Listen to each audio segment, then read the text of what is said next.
একটা মুরগি ওই পুরা পার হইতে পারে না। মুরগি যদি পার হয় তাহলে হাসলে নি দে।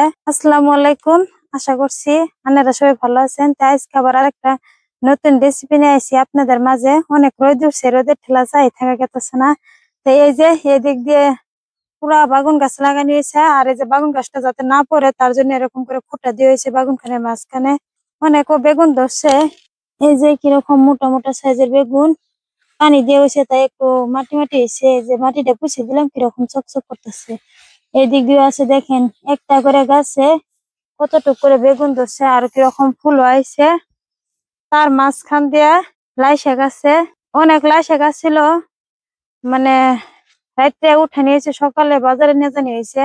কালকে এই বাগুন ক্ষেত্রে জ্যাক ফিটিং করে পানি দিয়ে হয়েছে, তাই মাটিগুলো এখনো ভিজে আছে। মানে জ্যাক দিয়ে পানি দিলে ভালো হয়, একভাবে পানিটা ছড়ে পড়ে। আর এই দিক দিয়ে এখন আমি দেখি বাগুন কোনটা উঠানি যায়, একটু বড় সাইজের বাগুন উঠে নিব।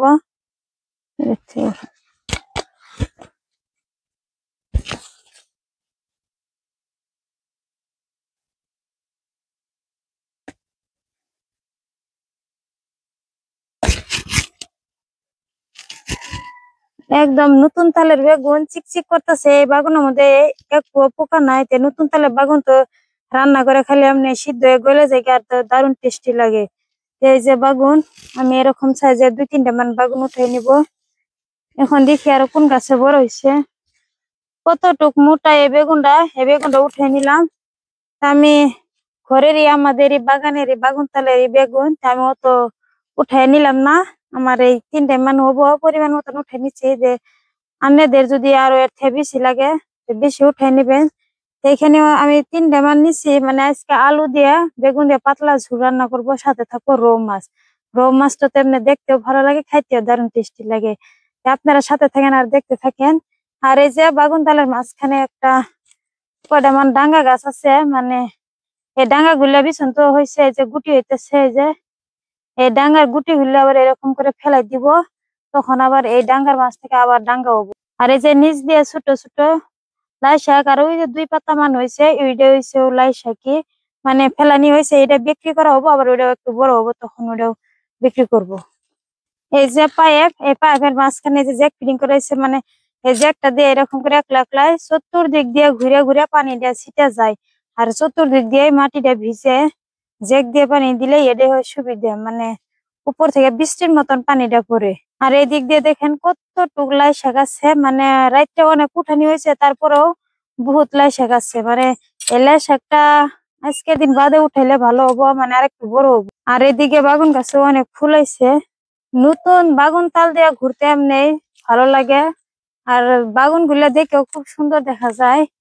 আর যাতে মানুষের চোখ লাগাই না তার জন্য দিয়ে হয়েছে এই যে মাটির একটা হাড়ি দিয়ে এরকম করে কালি আর চুন দিয়ে হাজানি হয়েছে, যাতে বাগুন তাল হাতে একটু চোখ লাগে না।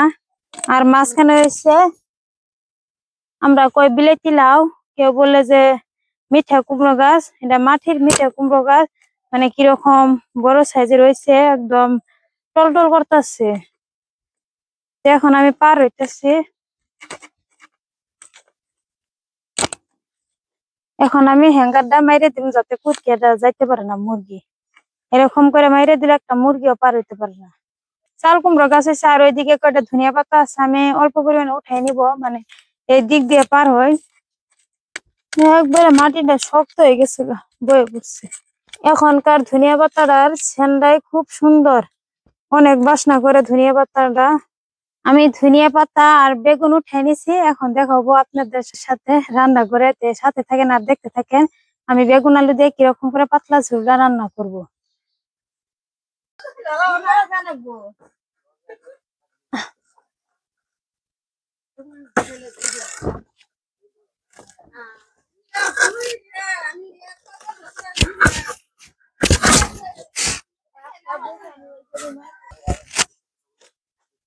বেগুন আলু আর এদিকে রৌ মাছ বাটা মাছ নিয়ে আপনাদের মাঝে চলে এলাম। এখন আমি কাটাকাটি করব। আগে আমি সবজি কেটে নিব। আলু আমি আগে চুলাই নিব, এরকম সাইজের আলুটা, এই আলু অনেক সিদ্ধ হয়। আজকে রান্নাটা তো পাতলা ঝোল রান্না করবো। আলু বেগুন দিয়ে তো অনেক রকম খাইছি, বা আপনারাও খাইছেন। তা আজকে আমি যেরকম করে পাতলা ঝোল রান্না করবো, তা আপনারা সাথে থাকেন আর দেখতে থাকেন। আজকে আমি রৌ মাছ দিয়ে রান্না করবো, তাই আমি এরকম লম্বা লম্বা পিস পিস করে আলু কেটে নিতেছি। আপনারা আপনাদের পছন্দ অনুযায়ী কেটে নিতে। আমি পরিমাণ মতো আলু কেটে নিছি। এখন দেখেন নতুন তালের বাগুন দেখতে চিকচিক করতেছে, দেখে খাইতে ইচ্ছে মনে হয়। এখন আমি কেটে নিব। 3টে বেগুন একসাথে নিছি, একদম চিকচিক করতেছে নতুন তালের বাগুন, একটু পোকা নাই। তো এখন আমি কাটি, দেখি কিরকম বেগুন গুলা।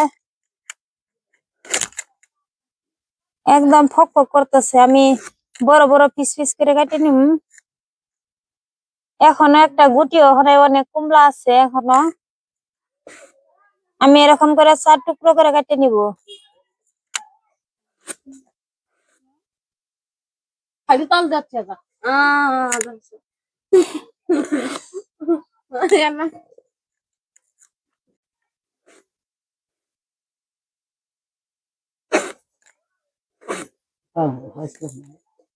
বাগুনটা কাটার পরে এরকম করে থুইলা হারে কালো হয়ে যায়গা, তার জন্য আমি দিয়ে দিব এখানে পানি। এখন আমি এটা সাইডে রেখে দিই। একদম টাটকা টাটকা মাছ, এই মাছটা মাইরে ছুঁয়ে পুকুর থেকে আমরা মারলাম এই মাত্র, মাইরে ছুঁয়ে তারপর আমরা বেগুন উঠে নিয়ে এলাম। দেখেন রো মাছের চোখটা একদম লাল লাল থাকে, আর এই যে পাখা গুলো দেখেন খৈরে গুলো একটু লাল লাল, আর মাছটা কালো কালো হয়। এই মাছটা বাড়তে হয়েছে, রান্না গুলো দারুণ টেস্টি লাগে। আর এইদিকে যে একটা বাটা মাছ আছে, বাটা মাছের খোসাটা দেখেন কিরকম ফক ফকা, আর চোখটা কুমলা কালার মানে অরেঞ্জ কালার, এরকম দেখে বোঝা যায় যে এটা বাটা মাছ। তা আমরা কই ভাংনা মাছ, আপনারা কি বলেন কমেন্ট করে জানাবেন। এখন আমি কেটে নিব। এরকম করে আমি মাছের খোসাটা ছাড়াই নিব। খুব সুন্দর ভাবে খোসাটা উঠতেছে। কিরকম ভুঁড়ি থাকে এই মাছের মধ্যে, সেটা হচ্ছে মাছের ফটকা, আমরা খাই না ফেলাই দেই। আমি এরকম রিং পিস করে কেটে নিতেছি।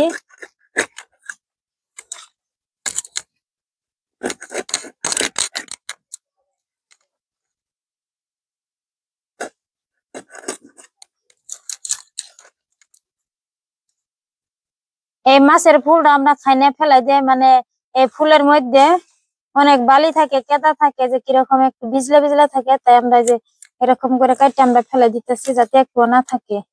এরকম করে এই রৌ মাছের মাথাটা আমরা পরিষ্কার করে নিলাম। আমার মাছ কাটা হয়েছে, এদিকে আমি বটিটাও পরিষ্কার করে ধুয়ে নিছি। এখন মাছ আমি এরকম করে উঠে নিতেছি, নিয়ে এখন পুকুর থেকে ভালো করে ধুয়ে নিব। মাছ আমি লবণ দিয়ে পরিষ্কার করে ধুয়ে নিয়েছি, এখন আমি ফিল্টারে পানি দিয়ে ধুবো।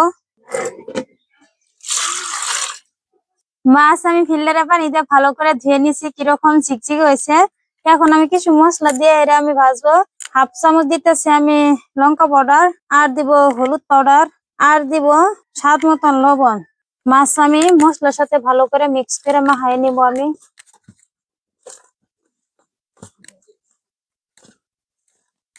আমার মাছ মাখানি হয়েছে, এখন আমি চুলায় আগুন জ্বালাই নিব।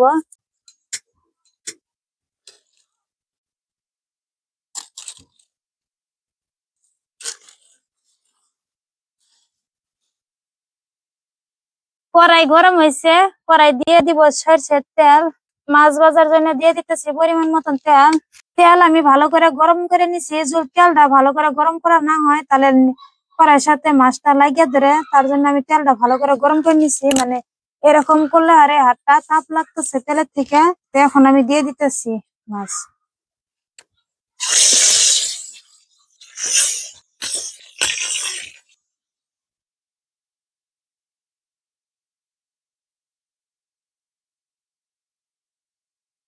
আমি ভালো করে মাছ ভেজে নিছি, তো এখন উঠে নিতেছি এরকম করে।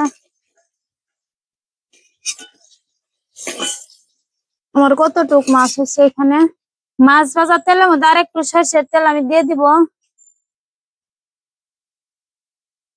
তেল গরম হয়েছে, এখন দিব গোটা জিরা। এদিকে জিরা প্রায় হয়েছে, এখন আদা রসুন একসাথে বাটা দিয়ে দিব। আদা রসুন আমি হালকা করে ভেজে নিব একটু। এইদিকে আদা রসুন হালকা করে ভেজে নিছি, এখানে জিরা সরষে রাঁধুনি একসাথে বাটা মৌরি দিয়ে দিব।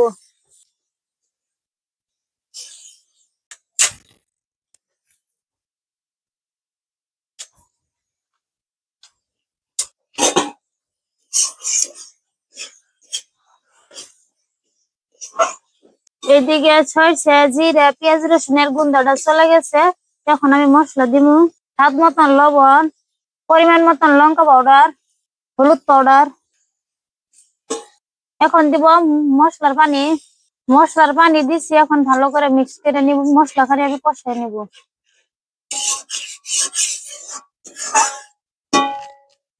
মশলার পানি দিয়ে দিছিলাম, যে এখন কিরকম ফুটছে আলু দিয়ে দিব।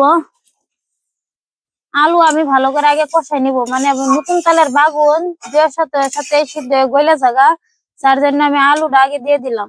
আলু আমি মশলার সাথে একটু কষাই নিচ্ছি। এখন আমি বেগুন দিয়ে দিব।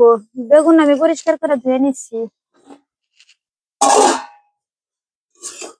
এখন বেগুন দেওয়ার পর দেখা গেছে কতটুক, যখন বেগুনটা হালকা সিদ্ধ হবো তখন দেখবেন বেলা আপনারা কতটুক কমে জায়গা, এই বেগুনটা মিললে জায়গা রান্না। বাগুন দিয়ে এটা আমি ভালো করে মশলার সাথে মিক্স করে নিচ্ছি। একদম মাখা মাখা হয়েছে, আর কিরকম গ্রেভি হয়েছে। তার একটু আমি এরকম করে উল্টা পাল্টা করে নাড়া দিব, আর একটু কষাই নিব। হ্যাঁ, দেখা লিন্দি থাকা হয়তো।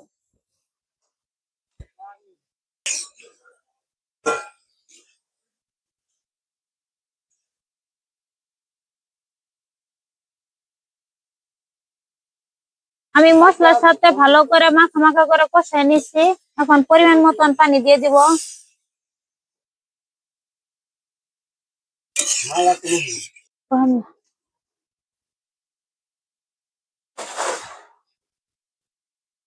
আমি ঝুল দেওয়ার পর ঢাকনা দিয়ে এটা জাল করে নিচ্ছি।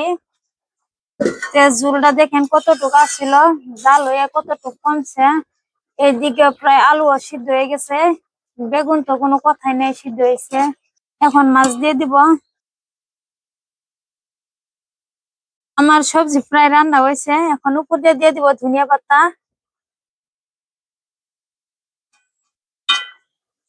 ধনিয়া পাতা দিছি, তারপর খুব সুন্দর একটা সেন্ট বার হয়েছে। এখন হয়েছে, আমি নামাই নিব।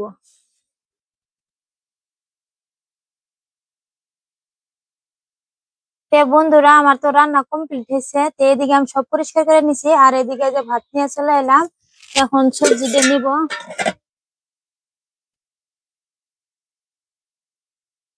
আমি বাড়তাছি, তাই খুব সুন্দর একটা সেনাইতেছে।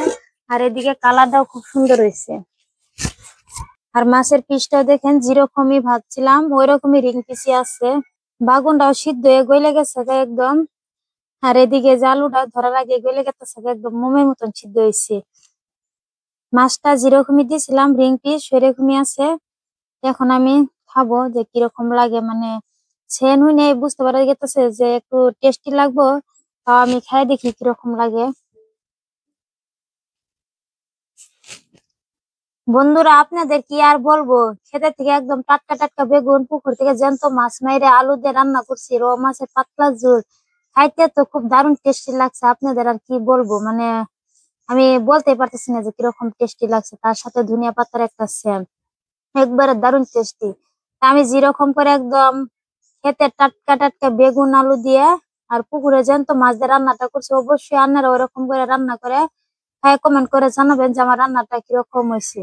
তা আশা করছি আজকের এই ভিডিওটা আপনাদের কাছে ভালোই লাগছে। প্লিজ ভালো লেগে থাকলে একটা লাইক, কমেন্ট, শেয়ার, সাবস্ক্রাইব করবেন। সবাই ভালো থাকবেন, সুস্থ থাকবেন। আল্লাহ হাফিজ।